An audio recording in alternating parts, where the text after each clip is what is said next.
Hey guys, it's Walt, back with single issue reviews. Those are some of the books that I got for the last month, and I don't have a lot of time, so I will just jump right into it. There's also no particular order to those books. I'm sorry, I'm not well prepared. Let's kick it off with War Mother #1. It's the first issue of a 4-part miniseries by Valiant Comics. War Mother was introduced last year in this big event they had. Was it last year or the year before? I'm not sure. 4001 AD, which I really enjoyed. I really enjoyed Ray, or Rai. And yeah, there was this one shot. I completely forgot what it was about. I read it, but not very memorable character, and this doesn't change with this issue. There's a lot of recap here, so if you just wanna get into this world, it's quite a standalone comic and series, I think. It's about a city of, I would say, refugees, or like a safe haven for humans who are lost in this future version of Earth, which is quite toxic and dangerous, and they're in this safe place, but they have run out of water and of food, and they now have to get into the danger zone, and there's the call to adventure, and War Mother goes for it. What will happen, we will find out in the next issue, because this one was just a setup. And yeah, I have to say the best thing about this issue was really the preview for Eternity.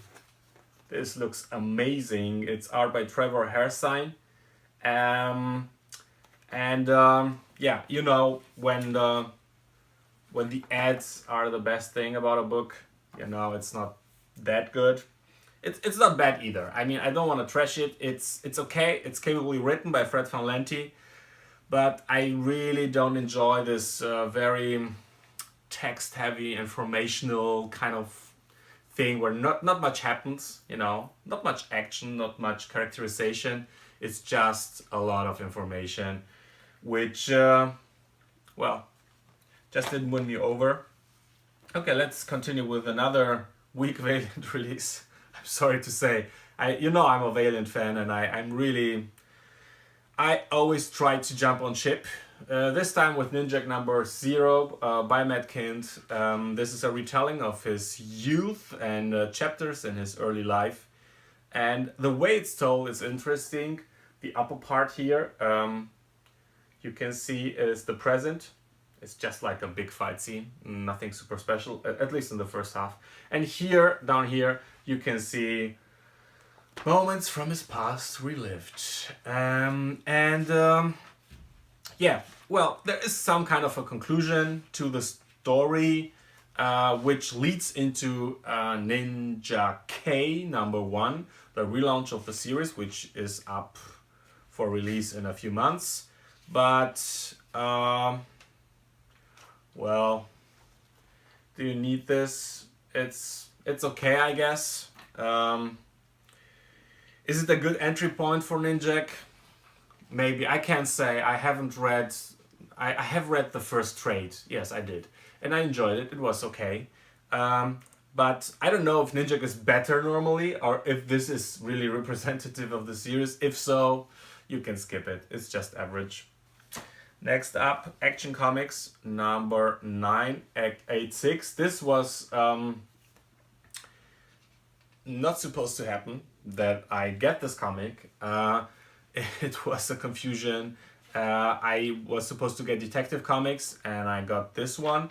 And well, since I got it, I gave it a shot, and it was really bad. It just, but in a fun way. I mean, I don't want to be negative, but there is some energy to it. Let's put it that way. There is some energy. You can see the train.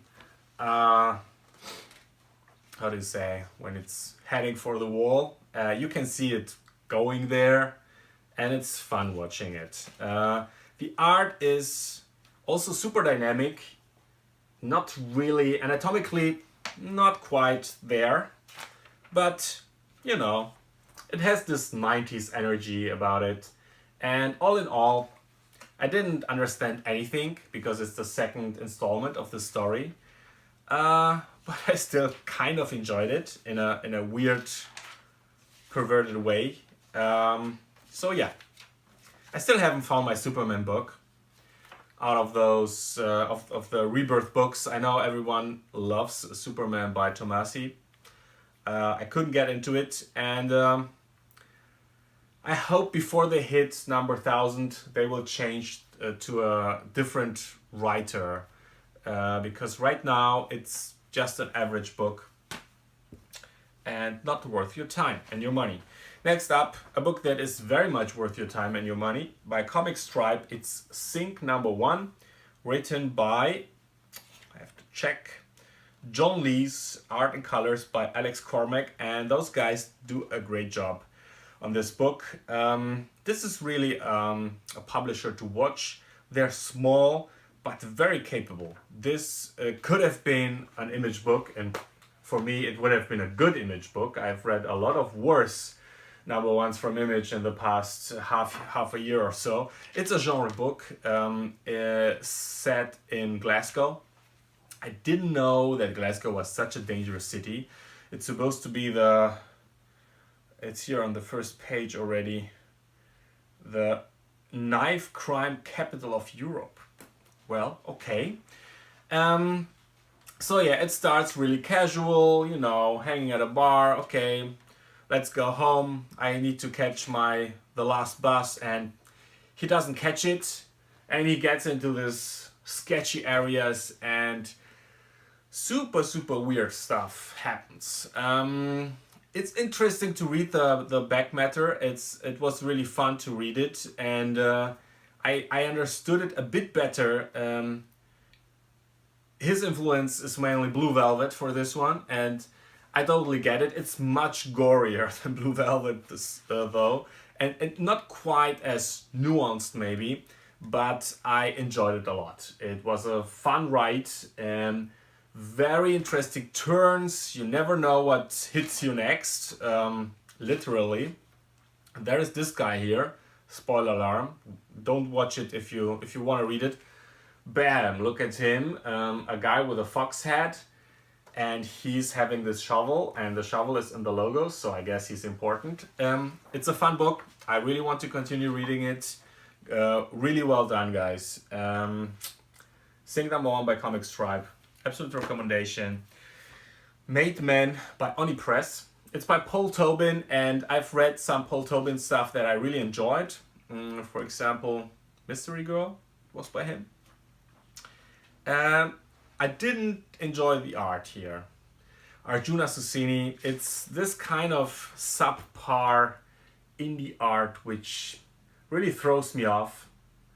And yes, it has some atmospheric quality about it, but you know, I don't know, the bodies look weird, and the faces, the expressions, it's just not there. You know, you can't really feel it. So I don't want to blame Paul Tobin for it, though there is some generic aspect to this story.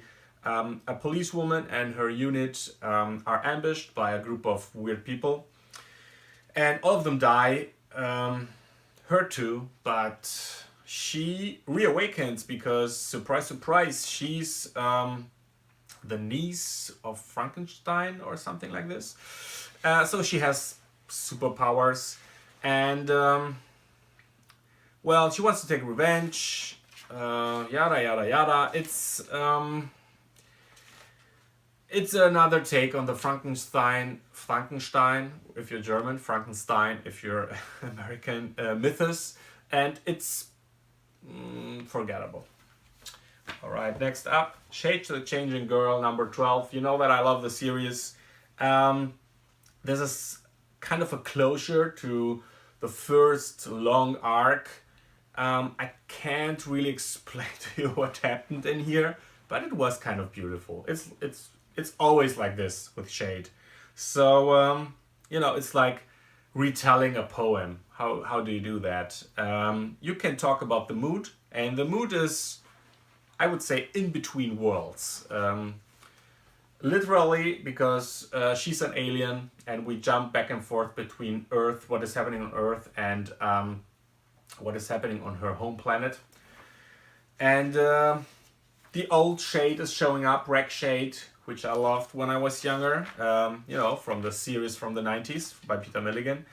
And her love from her planet comes to Earth to rescue her. And yeah, it's like a culmination of all the little plot, the main plot, and the little subplots which were going for a while. It didn't have a big emotional impact like I was hoping for, but it's still so dreamy. So if you're a dreamy person, check it out. Check it out in trade maybe. It's a good comic. It's a very unique comic. Magnus number 3 by Dynamite. It's still going very strong. Kyle Higgins is doing a great job here. And so does Jorge Fornes, who has... and Chris O'Halloran, who's doing the colors, who's also fantastic. This has very much a Mike Allred feel to it, the artwork. It's like Mike Allred doing Gotham Central with a very strong sci-fi influence. So yeah, I think it kind of nails it. It's just not generic. This is so surprising because this is Dynamite. They're not known for very artistic comics, but you can see it here. Also, like the way the pages are designed, the way the visual storytelling is working is very good, very unique, and just super well done. The coloring, everything, the mood, and the story is very strong. So I raved about this, and if you still haven't checked it out, you're welcome to jump on ship because this is really good. And or you just wait for the trade, but the very good books one should buy in single issues still, I think. All right, next up, Black Hammer by Jeff Lemire. So this is a guest penciler here, David Rubin. He's fine. It's still a good fit for the world of Black Hammer. And here we get to know more about the time when the heroes disappeared from their planet, from Earth. I don't know. Is it an Earth story? I'm not sure. And it's about Black Hammer's daughter and how she dealt with her father's death. And it's not very spectacular, I have to say. I'm a bit wary of this whole, survivors thing. I got it. Something tragic has happened in the past. But can we please move into the present and have a proper story happening now? And not like people being all nostalgic and all depressed about what happened years ago. I don't know. I will give this series a few more issues because it was fantastic in general, but it's lacking power right now. World Reader number 6, it started very strongly. It was a bit, not boring, but let's just say not fit for a monthly format in the middle. And it had a very interesting and clever ending, which I enjoyed very much. I think this will be a great little graphic novel, but when people are talking about the end of floppies and whatever, I think some books would really be a better fit in a collected format from the beginning, and this is one of them. So if you haven't spent your hard-earned money on the single issues, I think I can recommend this to you in a collected edition. It has a little philosophical twist to it. It's maybe not as rich in its complexity as the preview and the first issue teased at, but it had a very fulfilling ending, so I liked it. Next up is Spy Seal by Rich Tommaso. This is a very fun book. I enjoyed it a lot. It's very special.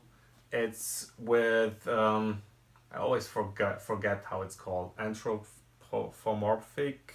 You know, when people have animal traits or animal heads, and it's not the kind of comic that probably sells a lot, but it should, because it's a fun adventure, secret agent book, set in, I think, London, at least UK. I think it's London. And it's the Cold War, and Russian spies are in London, and they're wreaking havoc. And there is this one guy, you know, the loser kind of guy, who discovers the hero in him.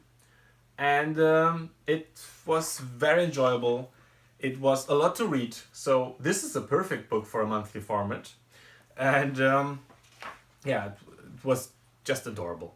What can I say? I enjoyed it a lot, and I have to see, I think the number 2 already came out. I have to see if I can still subscribe to it, but if not, I will definitely pick the trade. It's really cool. You should give it a shot.